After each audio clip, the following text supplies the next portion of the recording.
Some of y'all were like, no icebreakers for me. Nope, I'm not interested in that. I love it. Well, y'all, we're going to spend some quality time today. Again, my name is Nicki Joiner, and I am going to be talking to you today about 3 hiring trends that we are seeing in today's job market and why that matters for you as someone who works with students. So, in order to do that, in order for us to start thinking about jobs, I want us to go back into our own lives. Yes? Do me a favor. Think about your first job. Think about your first job that you ever got. Your first job that you ever got paid for. I want to be clear, okay? Your first job that you ever got paid for. Once you can think about that first job, do me a favor and raise your hand. I'm not going to call on you. Just raise your hand so I know that you have it. Yes. Now, if your hand is in the air, lock eyes with another human being in this room. Don't make it weird. I am going to give you 1 minute each. And you are going to talk to the person that you locked eyes with, that you didn't make it weird with. And you're going to tell them what your first job was and how you got it. 2 minutes in total. Ready, steady, go. Some of y'all are like,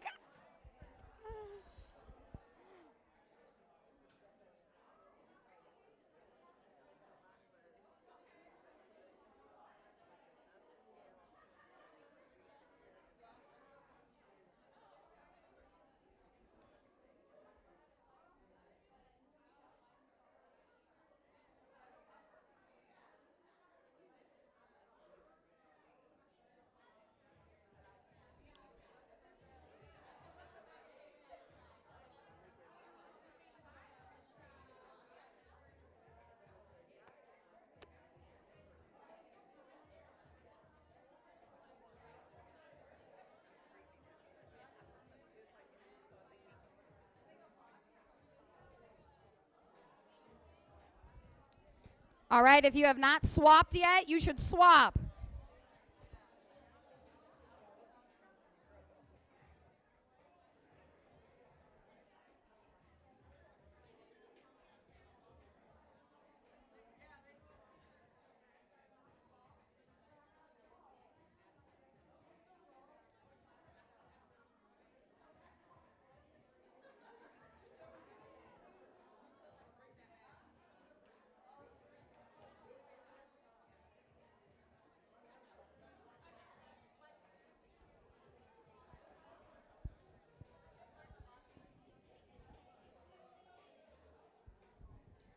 All right.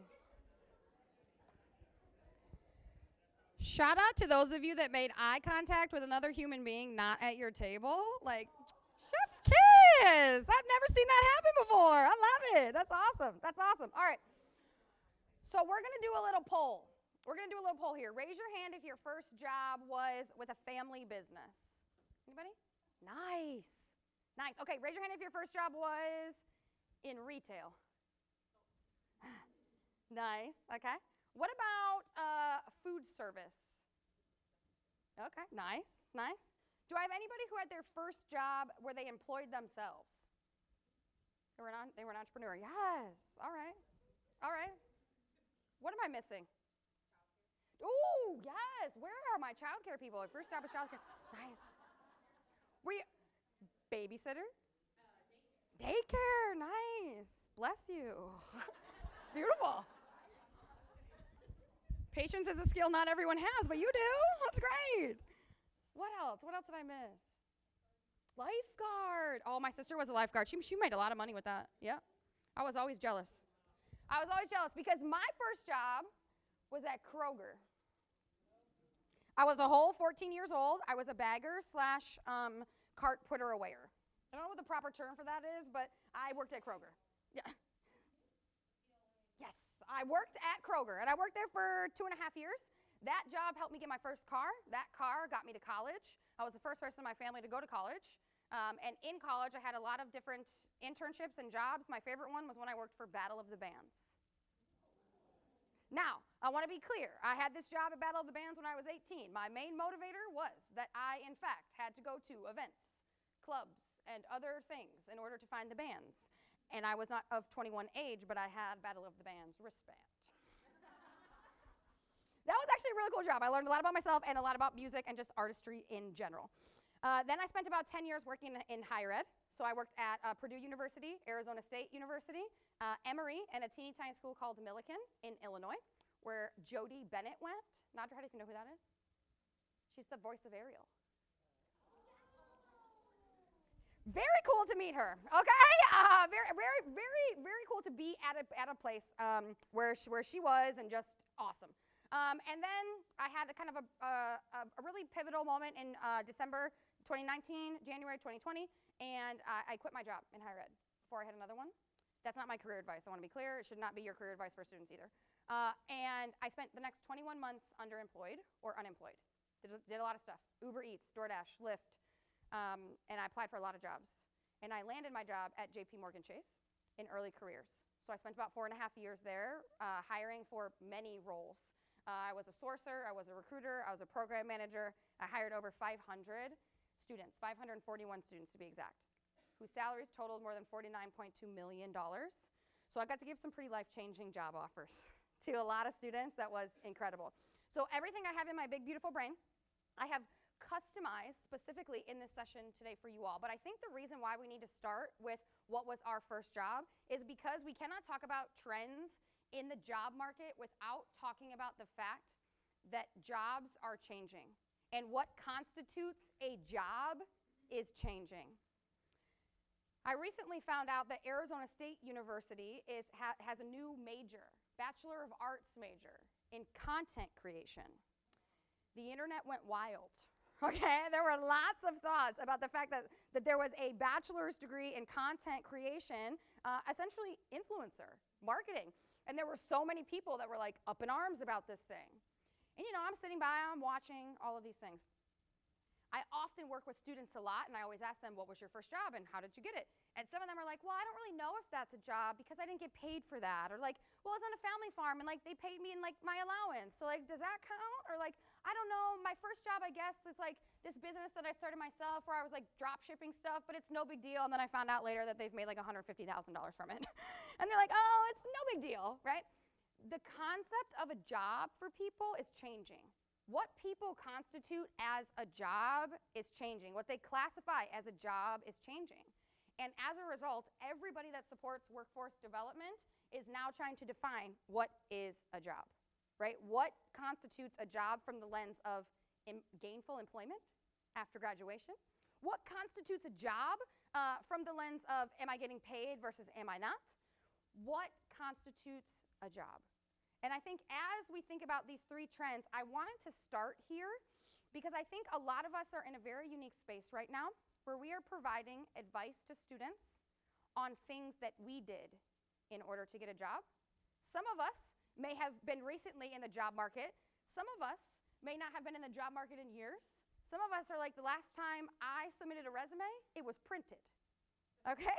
Like, we got a wide variety of people, right? And as we think about this, many people are in this scenario right now where they're in a space and helping to prepare students for a job market that you yourself might not know a lot about, that you yourself might not have navigated, or that you yourself might not be super comfy and confident to be able to give, I'll say expert in air quotes, advice that students are looking at you for. My job today is not to teach you how to be a hiring manager, recruiter, all of these things. It's not to simply tell you what's going on in 21st century hiring. It's to give you the tools and the knowledge that you need in order to help you get more comfy and confident in preparing students for the jobs that they want without feeling like you need to pull from your own job experience, okay?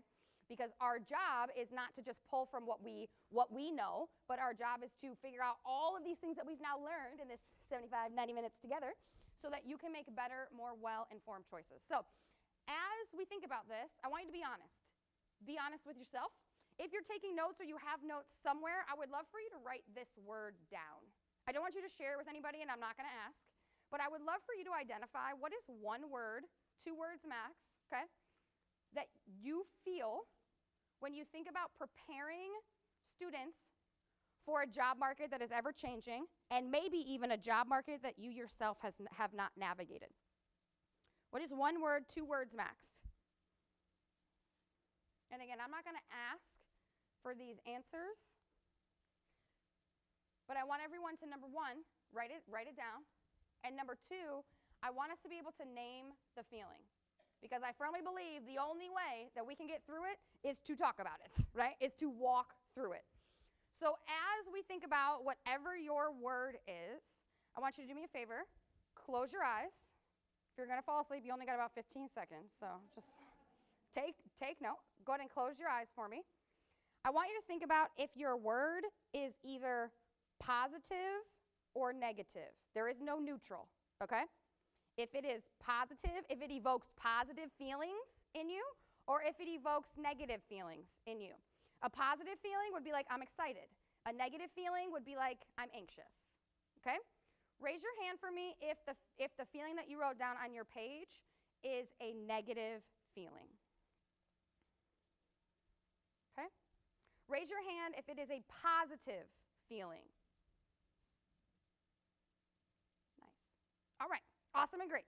You may now awake from your nap. Perfect. Okay.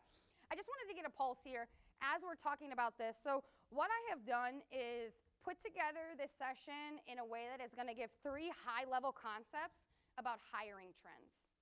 And the reason is because I think many of us are operating from a place of, well, this is what I experienced. And we know 2 things to be true. Number 1, there are buckets of people who are the rule, and there are buckets of people who are the exception in any job search, okay? When I say the exception, I mean my mom's auntie's best friend's neighbor got me this job. Love that. Or my dad works for this company, and that's why I got this interview, and that's how I got this job. Or a story I was telling earlier is I wanted to be a marketing manager for this professional sports team, and I really wanted them to hire me, and no one was getting back to me, so I made this viral post online, and that's how I got hired. These are all real things, right? That's the exception. That's like 0.5% maybe of people. Everybody else is the rule, which means there's a process that we go through to make it happen. When we give advice or guidance from our own perspective, or when we take advice or guidance from people on their perspective, we don't know if they're the exception to the rule or the rule, right? And that's why this session today is focused holistically on the rule, all right? I'm not here to deny that there are bright, intelligent people who are getting very creative about how they get hired, and I love that for them. But that is not always applicable apples to apples. And in this case, what we're going to be doing is focusing on 3 trends for the masses and how most people get hired, all right? So I want you to think about this like sticky note, because to Chinda's point, I got a lot of stuff in this big, beautiful brain. Sometimes I wonder, like, where else does it go? Like, does it all fit in here? Or, like, how does that work, right? And I have tried my best to condense this down. But what I want for you to do in an effort to not feel like you're getting overwhelmed or having 87,000 questions, I want you to think about the sticky note approach, which is if I say something or someone else says something that you're like, man, I feel like I need that. That is a take home for sure. I want you to sticky note it. I operate my life like this because a lot of us have to-do lists that are longer than a CVS receipt. Yes? Yes. But I don't want you to take longer than a CVS receipt away from this. What I want you to do is think about what are the things practically relevant to me that are things that I can implement pretty quickly or change my thought process on or do some more research on from a sticky note perspective, because we have a lot of people from a lot of different offices here, and it's going to be very wide. My goal is, even though it's wide, for you to get as narrow as possible. Cool? All right. Let's talk about the first one. No surprise. No surprise for this one. The first trend, AI is reshaping the way that people get hired. It is reshaping the hiring process. I think in a lot of ways, it has evoked a lot of fear. We have heard that, people have been laid off because of AI. There was just a huge Oracle layoff where they laid off like 33% of their company because they wanted to AI and automate some things. They did a little bit too quick, and then they went back to about 15% of those people, and they were like, hey, just kidding. Actually, do you want to get rehired, right? Companies are moving or think they need to move at the speed of light because AI is so fast and AI is overwhelming. And again, I'm not here to say that that's not true, but 2 truths can exist at the same time. And what we are experiencing is a large surge of AI everywhere. So the first trend we're going to talk about is how AI has reshaped the hiring process. I'm going to give you about 2 to 3 minutes in your table, and you can do this with a smaller group too, like maybe 2 to 3, 4 max maybe, just because we're kind of short on time here and I want to make sure that we get this. But I want you to think about in your office specifically. If you're in your office and I came to you and I said, congratulations, you get to hire 300 students in your office. Some of your faces are like, You get to hire 300 students in the next semester to work in your office. What parts of that process from start to finish would you try to make easier through automation? Or maybe even through AI? Through technology in general, what would you do to make it as easy as possible, as efficient as possible? Ready, steady, go.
All right, you got about another minute.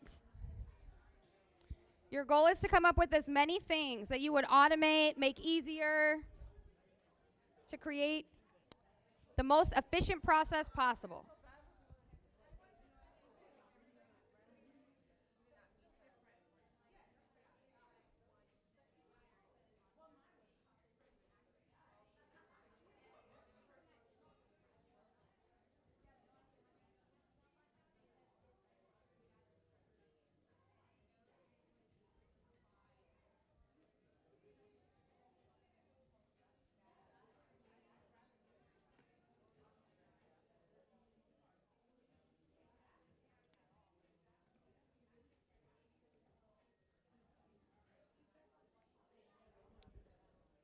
All right, awesome.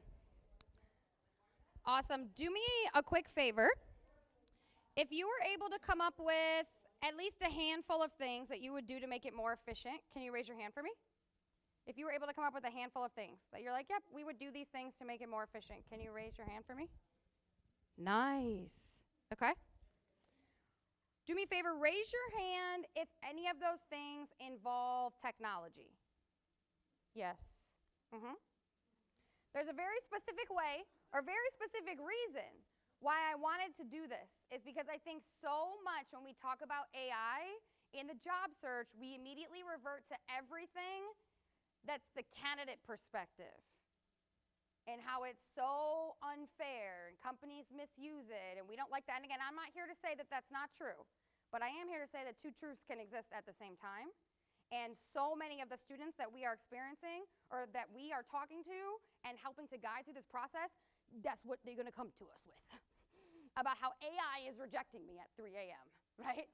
So as we think about this, I wanted you to be put in the lens and the landscape of the hirer, of the company.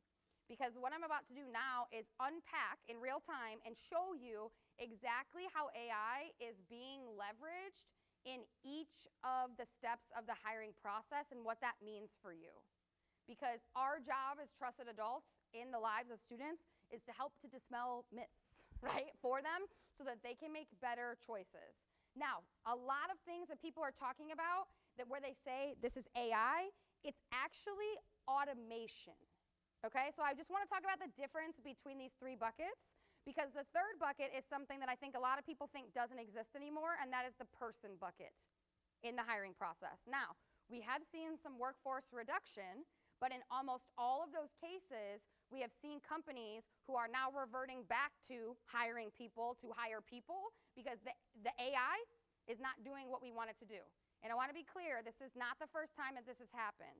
This started in the early 2000s, 2006 to 2010, where Indeed came out with an AI-generated kind of insert to an applicant tracking system, and they no longer use it, and there's a reason for that. The difference, what we're experiencing now, is AI wasn't commercialized at that time. You couldn't pick it up and use it on your phone. Now you can. So you understand it more, you recognize it more, all those pieces. The first bucket is AI. I want you to think about this like a really smart assistant, okay? AI is like a smart assistant. Whatever we input, they're going to give us the patterns externally. They're going to analyze. They're going to interpret. They're going to give us responses based upon the input that we give them, okay? The second one is automation. Do I have any coffee drinkers in the room? Nice. Automation is like a really fancy Keurig, okay?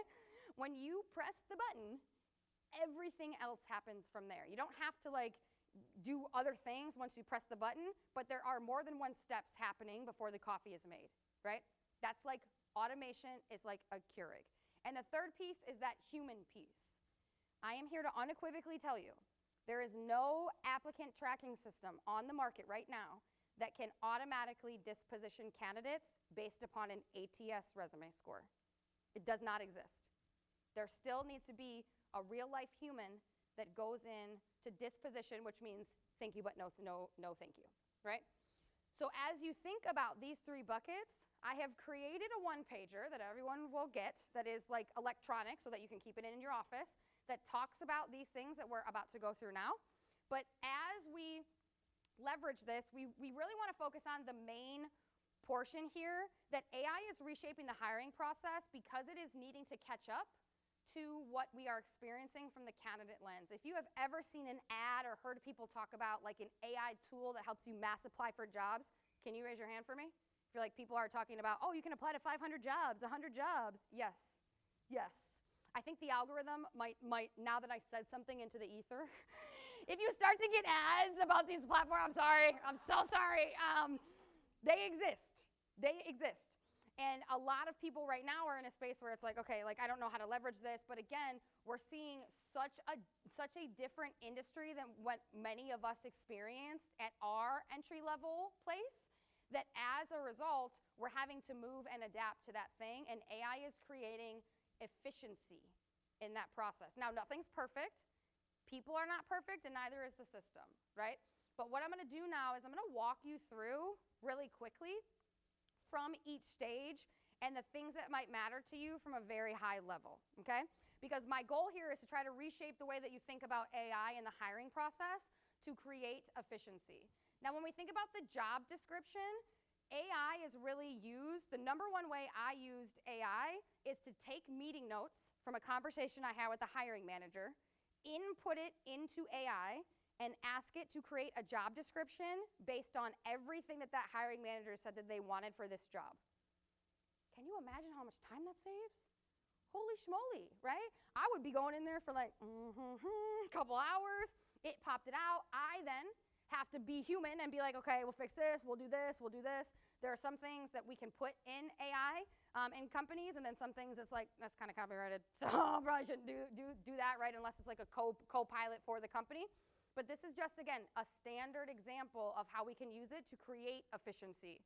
And then there's a lot of workflows that happen. A lot of people need to approve job postings before they go live, okay? Now, as we think about moving into that job posting, there are many jobs that are posted on multiple sites. Raise your hand if you've ever used or seen like LinkedIn job board. Nice. Okay. What about the Indeed job board? Nice. And let's go just one other one that's not one of those two. Raise your hand if you have seen or heard of another one that's not one of those two. Solid. There's like a jajillion. There's so many job boards, and right now a lot of people are using automation in order to get the job posted 80 different places. Here's why that matters for you. Speed.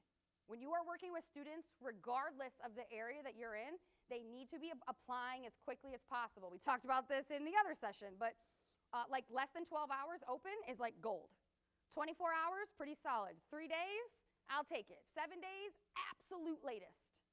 Because we are now leveraging automation to get on all of these job boards, and we don't have 100 students applying for jobs. We have 8,000 applications from students for these jobs. And that's why this matters, okay? Now, as we think about this next area, we talked a lot about candidate sourcing and the way that AI is really infusing into that. Now, the one main thing that AI is doing, and there is a LinkedIn plugin for this now, where a recruiter is able to go online, pull up your profile, and say, generate me a message that I can send to this person that makes them think that I wrote it, that's very custom to them and their experience. Like, hey, Nikki, I saw you worked at JP Morgan, da-da-da. I saw you graduated from Lone Star College, da-da-da-da-da. And it is leveraging AI to do that quickly. So hyper-personalization is at an all-time high. Because now you're a candidate and you're like, Nikki found me. Nikki wrote this up for me. I should apply to this job, right? So as we think about, again, the difference between AI and automation, AI is helping me do that. Automation is saying, do it for 50 people, right? So when we think about the sourcing perspective specifically, there's still such a human element. My first job at JP Morgan Chase was a sourcer. Associate 1, parentheses, sourcer. Not magician, okay? It was fun though. But my whole job was to do this in real time to maximize efforts. I sent millions and millions of messages this way. So yes, is AI changing the way that people are doing these things? Absolutely. Is it bad? I don't know. I think it might be increasing efficiency. Now, these other two pieces are around candidate screening and assessment. Now, candidate screening, you probably, if you haven't already, been interacting with people who are like, I got automatically rejected from the ATS. AI rejected my resume, and I know that because I got an email at 3 a.m. and no recruiter's up at 3 a.m. Some of you are nodding like, yep, I've heard that before. 1,000%. This is the screening process. A lot of people are like, AI. This is an automation. It is an automation leveraging what's called a knockout question. So if I ask you 3 questions on the job application, and one of them is, do you have a Texas driver's license? And you answer no. Guess what, friend? You are not going to be, that's your automation, right? A lot of people think that's AI. It's automation.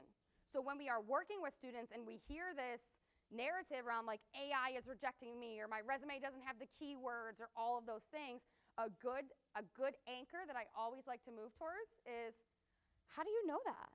Or like, where did you learn that? You're like, oh, I saw it online. I'm like, oh, on TikTok. Yeah. And again, there are some good creators on TikTok, but a lot of people specifically with this whole process, there's a lot of people that are trying to spread fear about this. And they're evoking fear in a lot of people, a lot of the students that we work with. And as you think about that, look at the source of the messaging. Are they getting paid from these companies for affiliate links and signups?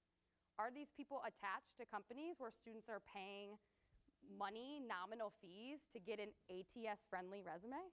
Like, all of this has been capitalized in a way that makes students think that they're behind. And the #1 market these people are going after are the students that we support. So again, as you think about the difference between automation and AI, that's a solid question that you can use to be like, where did you learn that? Like, where did you hear about that? And it's not like, where did you learn that? But it's like, oh, like, where did you learn that? Like, inquisitive almost, right? And then it's like, well, let's figure it out together, right? Like, let's go online and see, is this really true? Not only are we giving them a different perspective, but we're also helping them with a very important skill, which is discernment. And they're going to need this. They're going to need that in this job search, regardless of the lens that you are working with them in. Discernment is going to be incredibly important for their future because there's a lot of people that are trying to capitalize off them right now. There's a lot of people that are trying to make a lot of money off a very vulnerable population. So this last one here, the difference between AI and automation as well as in person shows up in the interview process, it shows up in the offer process, it also shows up in the onboarding process. Now there's a lot of automation that happens to get candidates from an interview to an offer, to get the offer letter approved several times. I won't lie. Once as a recruiter, I sent out the wrong offer letters. I did not get fired, but I think I should have, if I'm just being honest. 12 students got the wrong offer letter with the wrong salary, and it was higher. I know some of y'all were like, was it higher or lower? It was higher, right? Whoopsies, my bad. But that goes to show that there's still a human involved, right? Even though there was the automation in there, there's still a human involved. So that one sheeter that I gave you, it has everything on there. And I don't want to spend a ton of time here with that, but my goal for this was to help you think differently about how AI is reshaping the hiring process, because the concept of automation has existed for years. 20 plus years it has been happening. But again, there's a lot of fear and fear tactics associated with how people are learning information. And I can almost guarantee you that the students that we are working with are getting information from their friends and the internet. That's it. And their sources on the internet, questionable, okay? Questionable. Now, I talked a little bit about this before, but again, as you're working with students, they might come to you and say like, yeah, I found this really cool mass apply tool like Sprout. Anybody ever heard of Sprout? Sprout? Their marketing, I'm not gonna lie, is impeccable, okay? They have a lot of really great marketing, but this is an AI-driven tool that redoes a resume every single time. They have tens and thousands of clients. Their number one demographic is students. And you pay monthly for this thing. It's like $25, $50, $100 a month to make them think that they have this problem, and then solution-oriented focus here, and it's all AI-driven, and a lot of the students are just like, well, I need to use this in order to like make it happen, right? So as we are thinking about like what comes first, right? Is it the chicken or the egg? Is it because all of these people are now using these mass AI apply tools that's causing companies to become more efficient, and then they need to use AI in order to create efficiency? Or did the companies start using AI to create efficiency, and then candidates didn't like the results that they were getting because of AI, and then all of a sudden all these mass apply tools came? I don't know the answer, right? I think it's ever changing. But as we think about AI reshaping the hiring process, we need to remember that the narratives, again, that these students are getting are largely built in fear. And our job as a trusted adult in their life is to increase their confidence. And how we increase their confidence is we lower their fear, right? So what does it look like to fact check? What does it look like in order to use language, or in some cases not use language? Like ATS-friendly resume. I can't tell you the amount of times I go to a college or university, and on the career website, it says ATS-friendly resume. And I'm like, that is not a thing. Right? That is not a thing. But again, it's like, how do we learn these things? And then in turn, how do we put them out into the world? Because students are looking at you as a trusted adult in their life, and they're looking at the institution as a trusted entity. So we also need to be responsible for fact-checking scripts. We need to be responsible for fact-checking language on sites. We need to be responsible for thinking about language that we do or do not use. So many of you have different vantage points here. And what I'd love for you to do now, based upon everything that I shared, I want you to think about the seat that you sit in. And I want you to reflect on this question. What is one piece of advice that you would change, start giving, stop giving, based upon all of the things I just shared, and knowing how AI and automation is infused in the hiring process? what is one piece of advice that you would start giving, stop giving, reshape? I want you to write it down for me. I'm going to give you about a minute.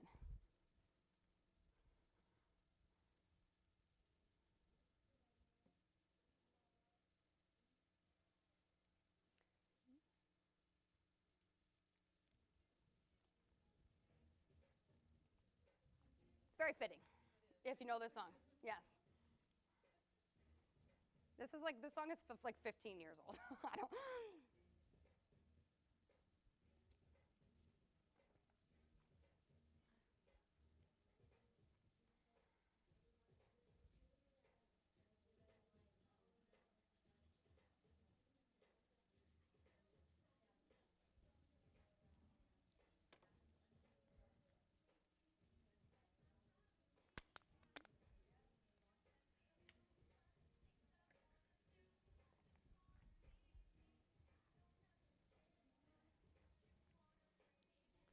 Shout out to Lindsay Lohan. Thank you for that song, Lindsay. Thank you for that. All right.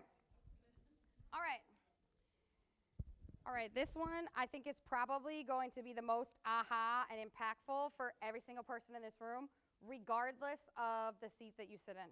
And this is something, if I could take out a billboard on every college campus, it would be this. If I could talk to every single division of student support people on every single campus, it would be about this topic that I'm about to talk about right now. That is trend number 2, which is hiring starts earlier than ever. Most of us have been in an experience where we think we apply for the job, they review the resume, we get an interview, maybe a couple of interviews, and then we get the job.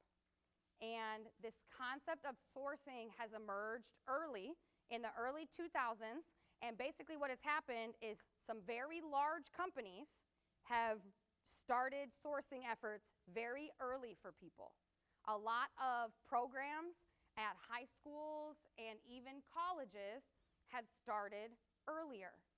Gear Up is a great example. Upward Bound is a great example. Early Talent Search. There are lots of different state or even local programs that are focused on middle school students, high school students, and companies have paid attention to that. So no longer are we in a space where we're like, let's post the job and see who applies. In fact, it is very common for a company to have, let's say, an entry-level job where they're hiring 50 students to do the same job, maybe in different parts of the country. And that job, and there'll be 5 versions of that job application. Marketing coordinator from conferences, marketing coordinator from externships, marketing coordinator from the internship, marketing coordinator to market, and then marketing coordinator from target schools. Same job application, 5 different links based upon the way in which students are finding the application. Recruiting is starting earlier than ever, and many of our students don't even know this. So some of them are waiting until they graduate to be like, I need an internship. I just started a community online earlier this week, and I'm having internship week next week. And I ask the students when they register, are they freshman, sophomore, junior, senior, or in graduate school? And when they tell me they're a senior or in graduate school, I tell them, you don't need an internship. This is not for you. And then I got an email back from a student that's like, why would you not allow me to come to internship week? I haven't been able to get a job, and I graduated last year, and I need an internship. I'm like, you don't need an internship. And you're not going to get hired for an internship because you need to be looking for full-time jobs. But again, recruiting is starting now, earlier, more than ever. So I'm going to talk about the pipeline here and some things that students can look for and where companies are hiring from, because companies are spending a lot of time and a lot of money trying to find quality candidates before they ever post the job. And they're doing that by way of externships, which is like short kind of micro internships that are project-based. There's a company called extern.com, and they post hundreds and hundreds of externships. So if you're interacting with a student and they're like, I don't have any experience, send them to extern. Send them to extern.com. And they can interview and, well, they can apply and interview for these like micro level experiences. There's also some other ones in here, like an online academy or an early insights program. Early insights program. If you are connecting with a student and they're trying to get into a Fortune 500 company, they should be searching early insights program, company name. And I guarantee you the company has something. So if you're working with a student who's transferring and they're like, man, I really want to get into, what's a slang term they might use? A FANG company. Anybody know what that is, FANG? Facebook, Apple, Amazon, Netflix, Google. FANG. Those are like the big companies that are paying people a lot of money, right? If a student comes and says like, I want to work for Netflix or I want to work for John Deere, whatever, search Netflix Early Insights programs and help get them connected. Absolutely. Yep. 1,000%.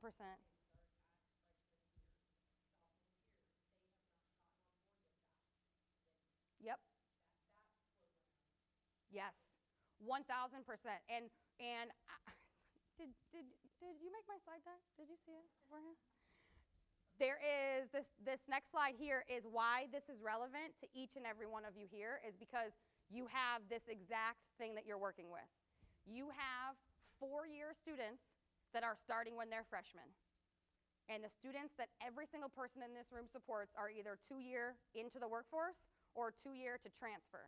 So that junior year, think about it, that junior year, Nicki Joiner is a junior at Central Michigan. She spent 2 years getting acclimated, getting accustomed. She knows that junior year is the time she needs to apply for an internship because she hears it from the Career Center and online and all of these things.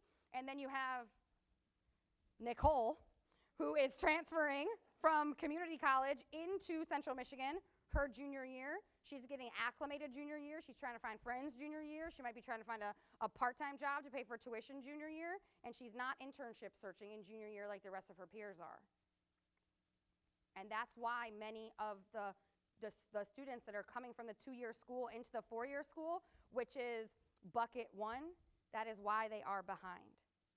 Is because we are focused, we have so many priorities when the student transfers from 2-year to 4-year that they get left behind by the system because the system might not always be set up for them to succeed. So as you think about transfer students, it's not just about preparing them to transfer, it's about preparing them for junior year internship. Junior year internship search. What does that look like from your perspective, right? And again, having them think about like, what is it and how can they prioritize this while they're still getting acclimated to this brand new environment, maybe with people that they don't even know, right? Because I know what I would choose if a lot of things were changing in my life. I think an internship search that stressed me out would be at the bottom of my list, right? And I think that's why so many of the students that you all are supporting right now they're going into the 4-year school and then they're like, okay, cool. And then senior year is coming and they're like, I'm looking for an internship. You know what then happens? They start applying for all these internships. Then they get rejected, auto-rejected, and they think, oh my gosh, AI hates me. Oh my gosh, nobody told me what was supposed to be happening. Oh my gosh, should I have went to community college? Should I have transferred to this school? They start 18,000% guessing all of their decisions. Yeah.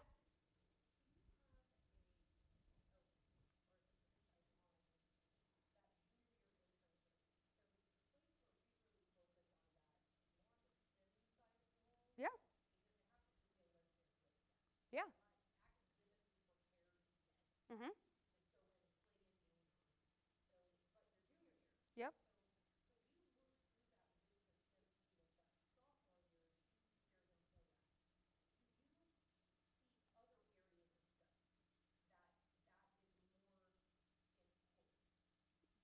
Yes. Awesome question. I would say business for sure. Business and anything in business. Finance, entrepreneurship, marketing, anything in that business realm. I think healthcare, what we're seeing in healthcare specifically is a lot of programs that are just sporadically popping up based upon state need. So it's hard to categorize everything in the healthcare space as one. Yeah, yes, yes.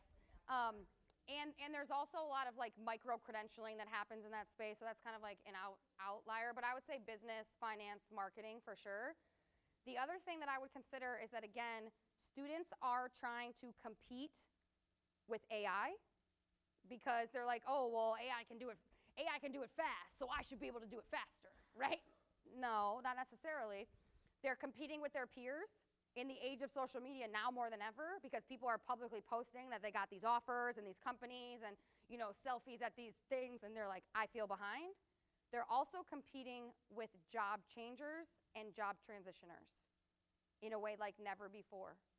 So as we think about that, all of these things are putting pressure on them in a way that's like junior year is like make it or break it for a lot of these industries. But even if they're not in those industries, they're still highly competitive. That's an awesome question. Thank you for asking it. Hey.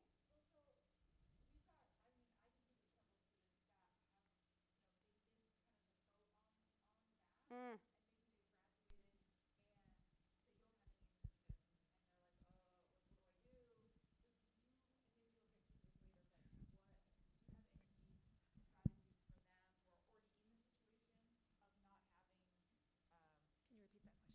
Sure. So my question is for the students who are already in the situation where they've graduated without any internships and things like that, are there any specific strategies or resources for them?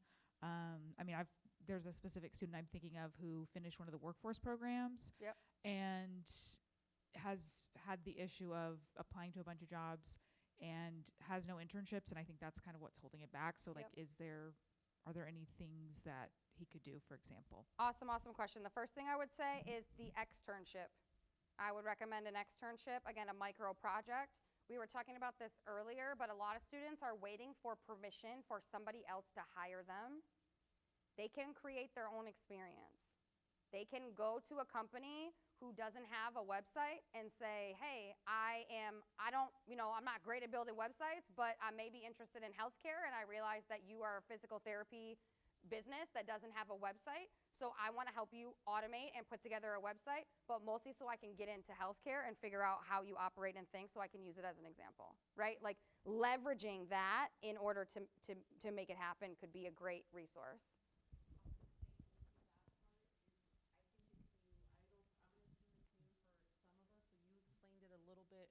You explained the externship a little bit more in depth in our first session. I think it would be really helpful to explain that piece because I think that is extremely applicable and it's not free work. So if you can explain that.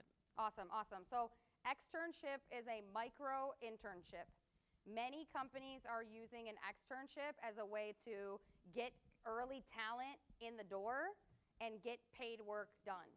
So not necessarily gone are the days, but they're not just hiring onesie-twosie people. They're not hiring contractors as often. They're not hiring part-time people. They're not hiring a marketing agency. They have an externship that they post that says, come and work on this specific project. So it's not come and overhaul our marketing, but we have this very specific campaign for this new line of leggings. Come and put the campaign together. Here's the pay for it. You're gonna likely do it remotely. And then you can put that externship on the resume.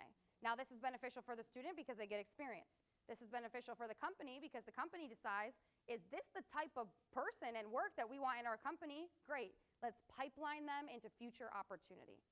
So if you're working with a student that's like, I don't have any experience, I don't have a job, I don't have an internship, number one, get them to think differently about their experience. Right? Do they have something on campus that they can leverage as leadership experience?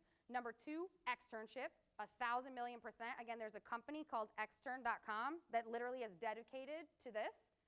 Number three, have them find and create their own experience. Or number four, help co-create it for them.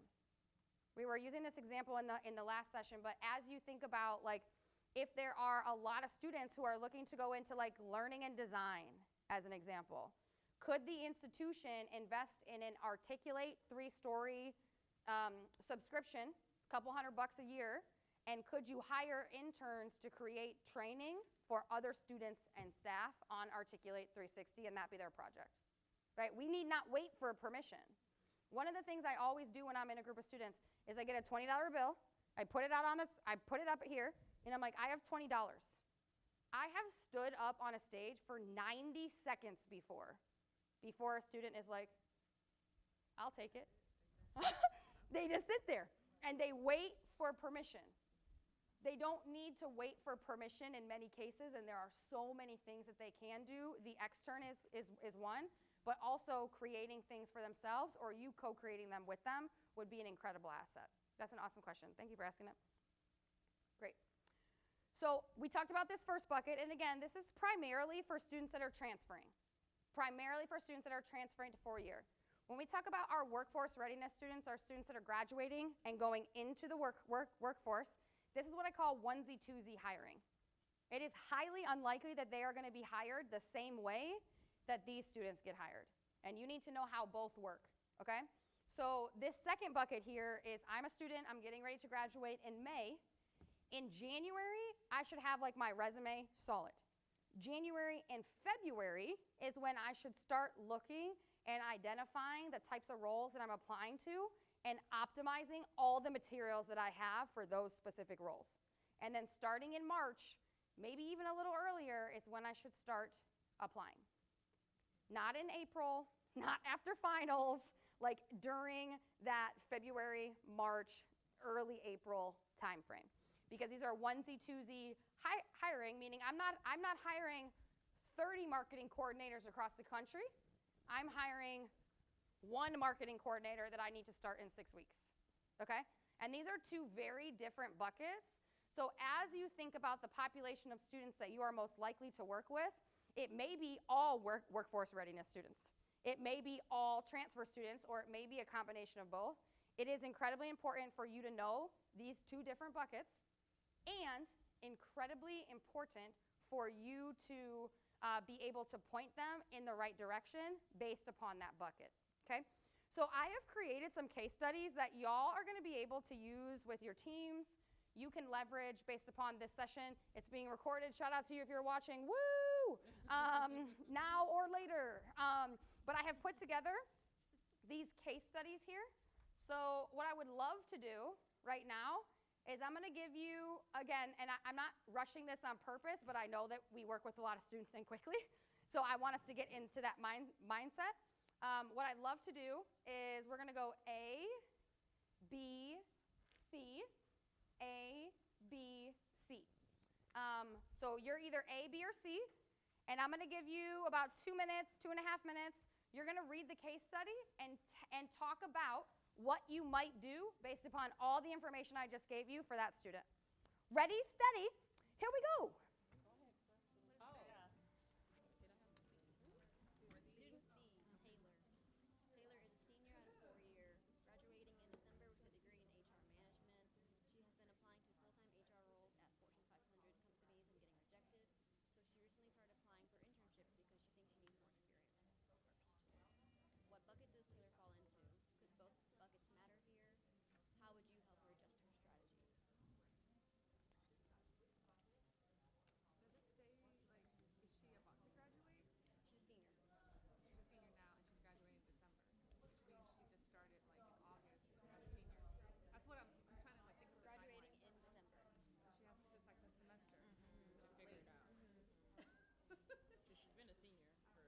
I'm squeaking. Can you hear me squeaking?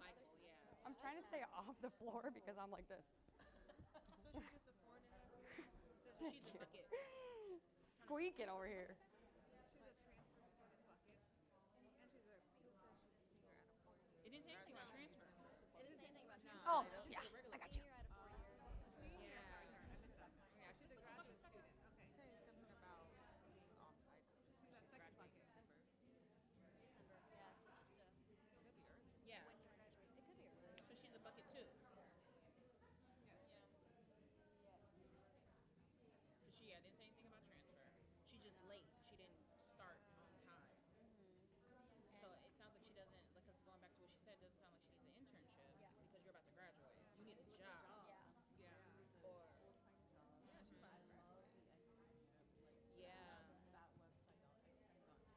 you have to pull that up. You have to pay for it. I wonder how much it is. Like, is it like chaotic? Yeah, there's a free trial, but I'm curious. I know how what you much. mean, because if it is, like, sign up genius, like, exactly. I know exactly what you mean.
All right. All right. So what I'm going to do here for the sake of time, I really wanted to make sure that you got a chance to interact with each other, because a 75-minute session with just me, you're going to be snoozing, for real, for real. And I also wanted you to be able to learn from each other and think how each other is thinking, especially if some of you are in the same offices. I think that's really vital. What I'm going to do now is crash course, give you some things that I would consider in each of these buckets. All right, so raise your hand if you were bucket number 1 for Maya. Nice. Come on, Maya. All right, couple of things. We're helping Maya transfer to Texas A&M. We're also making sure that her internship resume is right and tight before she leaves. That way she doesn't have to deal with it over the summer. So we are making sure that there is somebody who is working with her when she transfers to make sure that her internship is solid. If she wants to be at she's pursuing finance and she wants to work for a large financial services company, I would recommend that she goes to each of the companies she wants to look for. She follows them on LinkedIn. She goes to their website and she gets on their email list so that she gets the information about all the sourcing stuff I talked about, the conferences, the online stuff. We make sure that she's all set up there, ready to go. And then we let her know that when she's transferring that summer, starting August, she needs to be looking for an internship for the following year. That is how we can support Maya best from a practical perspective. All right, who had Jordan? Who had Jordan? Student B? Nice. Okay, perfect. So Jordan is graduating from Lone Star in May. It's October right now. He wants a full-time job in marketing and communications, and he has a business major, and he wants to focus on well-known companies. Okay, so again, Jordan falls in this bucket. So the hiring strategy for bucket 1 does not work for Jordan.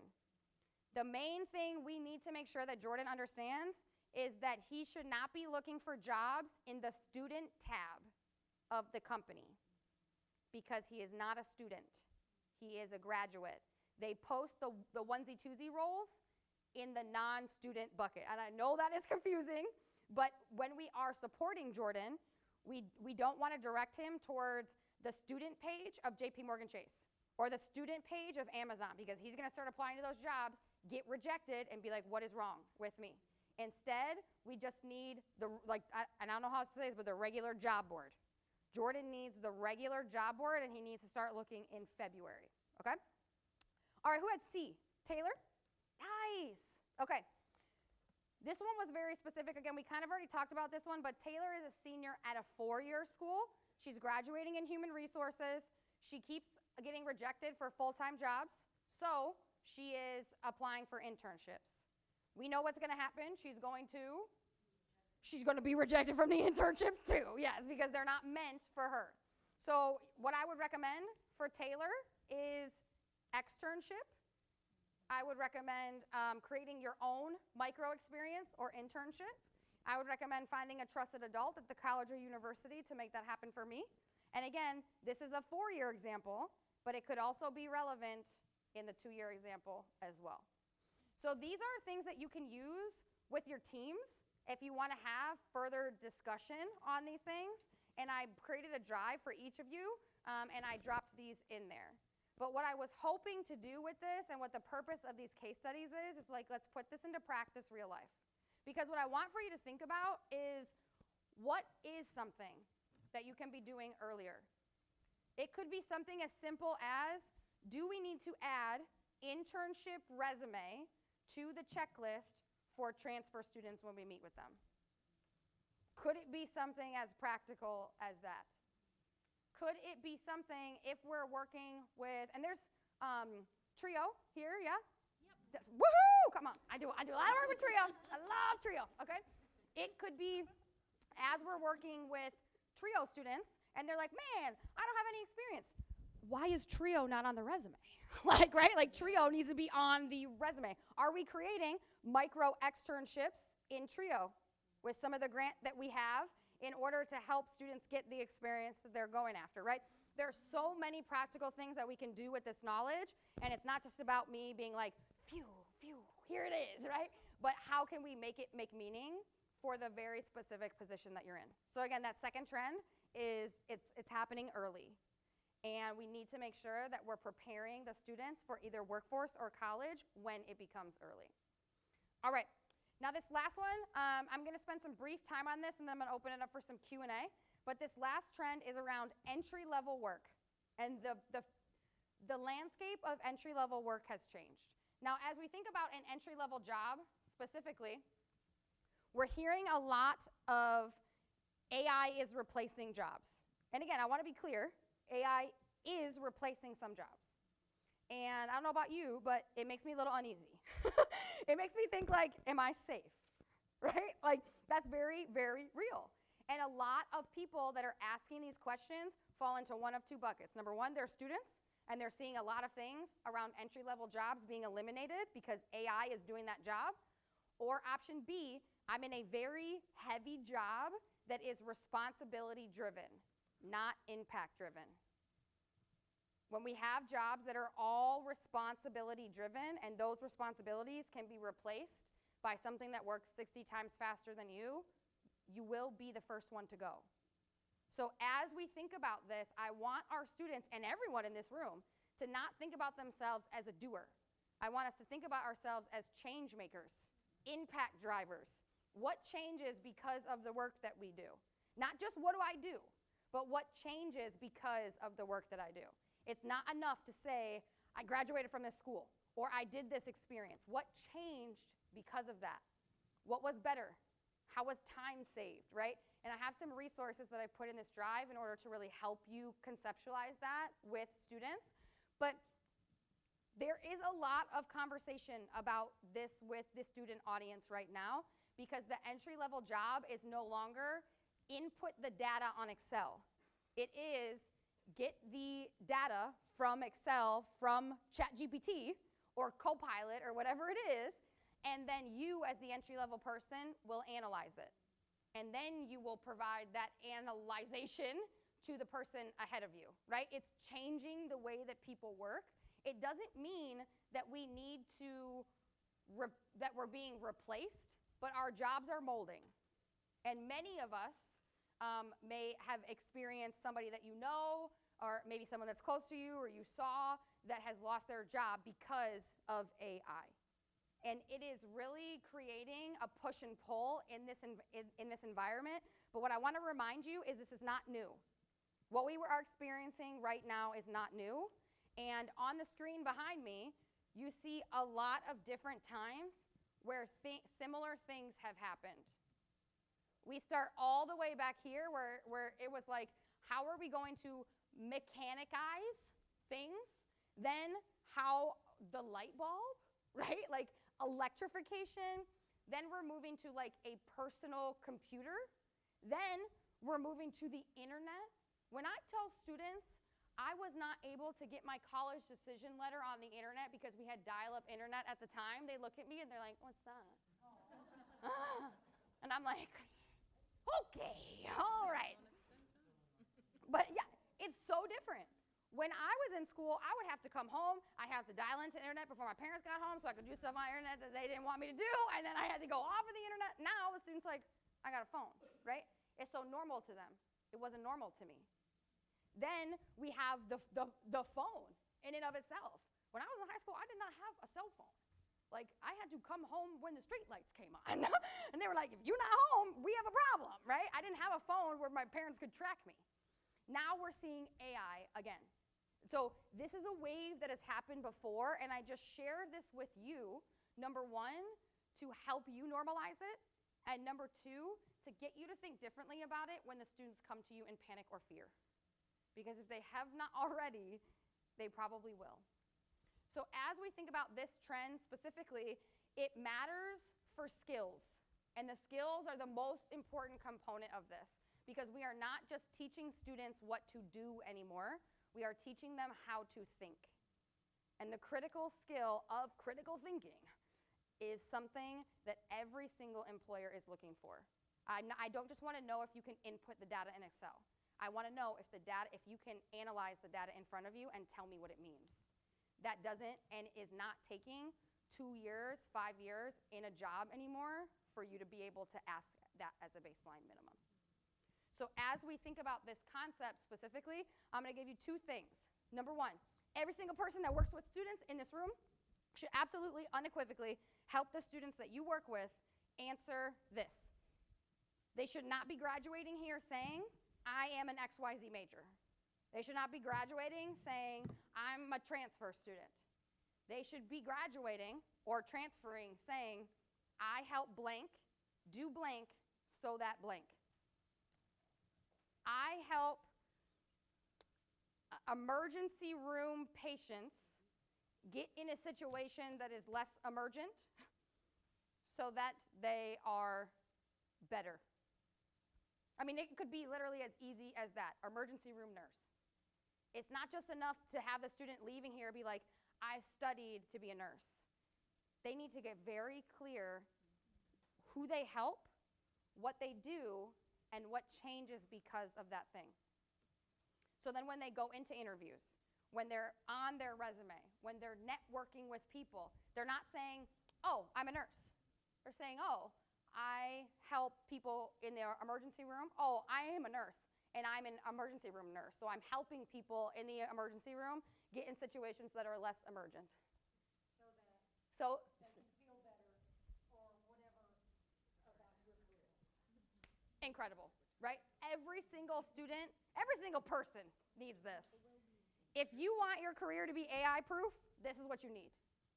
But most of our students are so stuck on the job title or the major that they can't get past it. And you know what happens? They get in front of these hiring managers in real time and they're like, I studied this in school.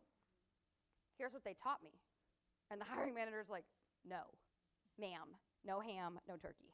Like, what are we missing here, right? It's this. It is this I help. I help blank, do blank, so that blank. So this could be an exercise. You could have weekly office hours where you're like, today is the Changing Lives office hours. Come in and bring your I help statement, right? It could be something as simple as that. You could embed this into your programming. You get all the trio of students together in a room and be like, guess what we're doing today? I help, right? When you're in admissions and you're talking to people about, oh, we have these degrees, we have this, we have that, we don't just have a nursing degree. We have a nursing degree that helps students do X so that Y, right? So now we're thinking very differently about the whole experience so that students can stop identifying themselves with a job title or they can stop identifying themselves with a major. Because what happens when that leaves somebody and it's their whole identity is they crash and burn. And this is exactly what happened to me when I left higher ed. It is why I spent 21 months underemployed and unemployed. Is because I refused to, I was so embedded in it from an identity perspective. That is why you have students that are graduated 2, 3, 4 years, they don't have a job or they don't have the job that they want, and they're like, my college experience was awful. Or I didn't like it, or they scammed me, or whatever. This is why they're thinking that. It's because, again, they're so tied to the major and the identity, and when that doesn't come to fruition for them, they think that it's somebody else's fault or that something's wrong with them. So this is how you can fix that. This is something very tactical and practical. Instead of just saying like, okay, we're gonna power through AI. No, like we're gonna get in a drone. We're gonna go 30,000 feet above the air, and we're gonna fly over AI and be like, haha, I gotcha, right? Like that is what we're gonna do. Every single person in this room, so that you can in turn help students feel like this is a good investment for them. Because that's how you get affinity. That's how you get them to come back and be on panels, right? That's how you get them to come back and visit you in your office. That's how they spread the good word of this university, when they feel like the university prepared them. I can't tell you the amount of students that are like, well, this, like, college was a scam, because, like, I don't have a job. And I'm like, well, you don't have a job because you don't have this. It's not because college is a scam. It's because you don't have this. So as you think about the human skills aspect of this specifically, there are certainly human skills that we could double or triple tap on. The one thing I want us all to remember is problem solving is key. Companies, and what I'm about to say here, it might ruffle a little feathers, but I'm just gonna be honest, okay? I'm just gonna be honest. Companies exist to make money. There is not a company in this world that doesn't want to make money. And I'm not saying that they're mission driven, but a lot of us are like, oh my God, they make money, that must be bad, right? Money drives mission. And if the company doesn't have enough money to be able to make the mission, that is when the problem occurs. JP Morgan Chase is a great example. JP Morgan Chase is making buku money. I mean, like billions and billions of dollars. Jamie Dimon is living large, okay? Like, they're making a lot of money. But the money that they make also helps fuel a ton of community initiatives, a ton of entrepreneurial initiatives. The firm 2 years ago committed $40 billion to reverse racial inequity. Now, $40 billion isn't a lot of money. And they did it through housing, through business ownership. If JP Morgan Chase is not making this kind of money, they can't drive the mission. So as we think about the role changing, yes, money is involved, but we need to get students to look past that in order for them to figure out how are they problem solvers so that the company can make more. My philosophy, make more, give more. And if I can make more, I can give more. But sometimes the students get caught up in like, well, I just do these tasks. No, you are a problem solver. Companies want problem solvers. Companies keep problem solvers. So we talked about a whole heck of a lot today. We talked about these three things. And what I want to do right now is I want you to think about the one that you feel like you needed to hear the most. Of the three trends that I went over, this first trend being like AI is absolutely reshaping how people get hired. And I walked through some of those pieces on how. The second one is where the recruiting process starts and why that matters to everybody in this room. And then the third one we just talked about is the future of entry-level work and how it's changing. I want you to think about which one you needed to hear the most today. Raise your hand if it was number one, trend number one. You're like, I needed that. Okay? Nice. What about trend number two? Oh, nice. Nice. Okay, trend number three. Nice. Okay. Okay. So we're back to sticky note, which means we're here for Q&A. I know we were able to take a couple questions during the session, so thank you so much for asking those. I want to be mindful. We definitely want the microphone so that the sound can pick up here. But if you have questions, comments, I think I put my dad's favorite phrase. Questions, comments, concerns, or confessions. That was part of our family meeting. So he's like, what do you got? And I'm like, confession. But what are the things? Any questions, comments, concerns, confessions? Yes. Come on over. It's just a comment. Okay, I love it. Hello. So Hello. I think that I work for a workforce program, and so I think that workforce programs would require some specific ways to implement some of those ideas because we only have them for 2 years. Yeah. And I mean, I know most of us don't only have them for 2 years, but we as a workforce, we're really trying to get them to graduate and get out there in the workforce. And so some of that is very relevant on a smaller scale that we can implement immediately when we get them. Yes. So that's what I'm going to go back to my office, and I'm going to think about ways that we can implement some of the things that we saw today when they immediately come to us. I love it. Is there one that stands out specifically that you're like, check, I'm doing this? No, because there's been a lot of information. I need to go home and process. Fair. You know, I mean, I've just fair. been writing down and Yes. listening to what you've been saying, but I'm going to take all of that information and think about that. How can I help students the minute, in fact, before they even become students, the minute they call and say, I heard you had a vet tech program. What's that about? Tell me. That's when my job kicks in. Yes. And that's when I start to influence or implement some of these concepts when I talk to them or send them information and stuff like that. So Love it. I'm just really excited to go back, and some of my coworkers couldn't be here today, so I'm anxious to go back and talk to them about what I learned today. So That's awesome. Yeah. That's awesome. This is, if I was in your shoes, the one that I would be like, okay, yes, I absolutely need that. We need to do this ASAP would be I can't even do this. I help. Oh, no, absolutely. This one. Yep. When we talk about the majors, when students are getting their resume reviewed, they should also be getting an I help statement reviewed, right? So then when they're going out into the workforce, they have that. But from your lens specifically, when we talk about the major, it's like, hey, we just don't have a vet tech major. This major helps X do X so that X. And it's not just about graduates, it's about us as employees of Lone Star. We need to be thinking about that too. Mhm. Help students do blank so that Oh, it's I not lo- just Yes, I love that. Chef's kiss. Very good. It's very good. I love it. What else? Questions, comments, concerns, confessions? Okay. Oh, okay.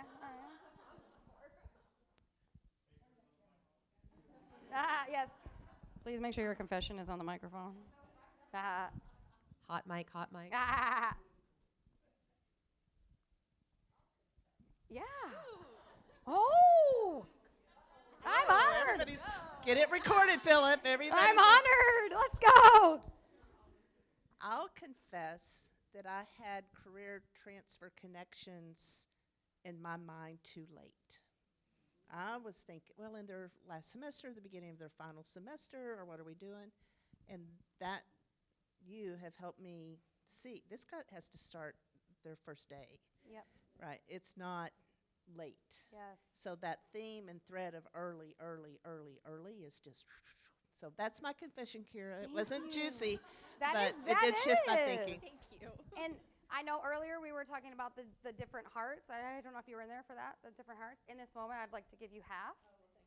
So I could take, yes. That is. And that was the goal today, is to get people to think about how we can think about this with a through line and earlier, because then every decision we make after that can impact the students tenfold. I can't tell you the amount of places I go at four-year colleges and universities. I've had students in tears after a session with me. And they're in tears because they're like, I'm too late. I'm graduating. They told me I needed to come because I'm a senior. I just sat in this room with you, and I'm too late. And I'm overwhelmed with all the feelings because I feel that. And every single person in this room has the power to make that different. So that actually is an excellent confession. Thank you. Oh, hello, greetings. Good afternoon. So I'm Becca, Director of Student Services and Success at the Magnolia Center, but I'm also on the Strategic Enrollment Management Committee. And one of our, if you don't mind me asking this for you, one of our charges is a team of completion and transition messaging for students. Since we need to start earlier, thank you for teaching us this. What kind of messaging would you recommend to share with the incoming students, the freshmen that are coming in, to encourage them to come to the CTC early and not wait until their last semester or beyond? So this is an excellent question, Becca. Thanks. We were brainstorming some other things in the other session, but thinking about programming and messaging that aligns with a problem they might actually be trying to solve for. Too often when we get in rooms with students, we try to give them things that they're not looking for, and that's why they don't come, right? So we need to be able to speak to their pain point directly. So not, are you looking for a job? But we're speaking to them saying, are you watching other people around you get an internship and wonder if it's too early? Just that slight shift, and they're gonna be like, yes. I shall listen. And then you say, okay, if you are a freshman, this is absolutely a great time for you to explore a micro internship. We have a 101 session where we're gonna be talking about all things externships. Here's the date and time. By the way, we're giving pizza. Can't wait to see you. And then again, the main thing that most people miss in a lot of the communications and marketing, and I found this when I went on my own and started doing mass messaging to students, probably the same way that you're doing, a simple thing at the end that's like, do you want to come? Question mark. Students want the connection. They don't want to be a part of a mass email that you send out to 5,000 people. If they think that you sent this them and you're like, do you want to come? They respond and they're like, yeah, totally, I'll be there. When I started doing this, DMs were flooded, okay? Like, it was almost overwhelming. I sat in the hotel yesterday and responded to messages from students for over an hour, all because I used this tactic of being like, do you want to come? So just a simple message to, like, again, meet them where they are, but also identify their problem before you give them the solution. But yes, that would be my recommendation. And you can thank Alex Hormozy for that. He's a really popular entrepreneur. I paid a lot of money to be in a room with him, and that's the answer that he would give, and that's what I'm going to give you now. Love it. Cool. Y'all, I know I went a little bit over time, and I apologize about that. No, that's So okay. sorry. So, any other questions? Y'all, when we met Nikki, no, actually stay there, Nikki, stay there. Go back to the, and then, you want to do the resources? Oh, yeah. So I'm going to do a little thank you to Nikki, but when I first met her, outside of her awesome humor and the belly laughs and just, there was like this connection immediately. She's HR and recruiting, onboarding background. She also has a background in higher education. And I won't say too much about your personal life, but she still has very close family members in higher ed. And she sat down with Chinda and I very intentionally about, hey, who's in the room? What departments am I going to meet with? And I hope that you all walk away with a small little tidbit to impact your areas. If it's workforce, if it's outreach, if it's just the relationships that you build with students who are extremely comfortable with you so that they're not as afraid. And that one statement, the reason it's so impactful is that a part of our job is to get students to be able to articulate their impact when they are in an interview. And that's the one thing I've told her, that I want students to be more comfortable in interviews so that they're more confident and they're showing up, and they're showing up as their whole selves. And we need to get them in the practice of being more articulate and confident when they're measuring their own impact. And so these conversations and silos will help create all of our impact. So I want to thank Nicki for coming to College-Tomball, for all your, your knowledge. She is a Fortune 500 recruiter, and she, is it millions or billions? You left out Millions. $49.2 million in salaries I've helped students get. Yes, so thank you. We are so grateful to have you here. And this is just a little thank you from our department. Yes. Thank you. Thank you. Yes, This take is it away. so kind. Oh, I want to open it now, but I can't. Okay. Okay, here is the last thing that I'll say is I know that I gave you a lot of information today, and some of you, your heads might be spinning. Some of you are like, it's lunch. Like, girl, I totally get it. I do a lot of these. I do probably 60, well, a little bit more than 60, I guess now, 60, 70, 80 speaking engagements a year. This one that we prepared for today had so much intention behind it. There were several planning meetings. This session was custom for you all based upon some of the things that we hope you're able to implement and take away from this. So I am a teacher at heart, and that's what I wanted to do today. So in addition to this session, I have worked with the incredible team in order to put together this resource bank that lives here. Now, all of you will get this. I'll send it over. It's in a Google Doc, but there is a ton of resources in here because I recognize that you're going to leave here. You're definitely going to go to lunch, and then you're going to go about your day. Okay, and I'll miss you very, very much. But when you think about some of the things that you need to do, I would love for you to take a look at some of these things. There are resources in here like a salary calculator. There is like 1,000 jobs or 1,000 companies that hire and pay students. There's resume templates. There's videos on offer negotiations, salaries, all of these things. And I put this all together for you all today in hopes that this conversation keeps on going. So this is my second time here. Second time, best time? I won't say last time, but I'll say second time, best time. And I'm going to stay up here for, again, questions, comments, concerns, or selfies, if you're interested. But thank you so much.